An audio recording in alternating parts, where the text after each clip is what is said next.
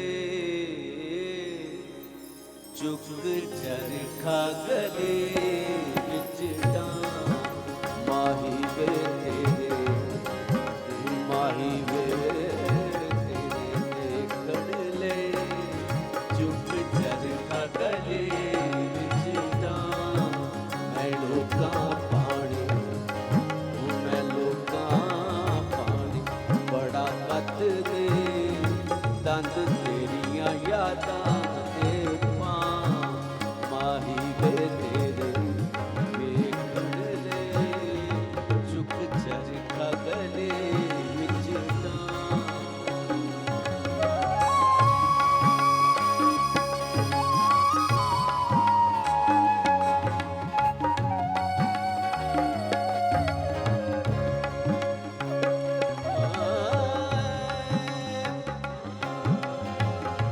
ਤੱਕ ਨਹੀਂ ਦੇਂਦੇ ਸਹੁਰੇ ਪੇਕੇ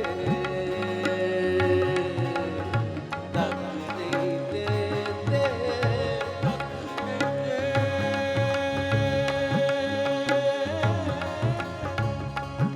ਸਹੁਰੇ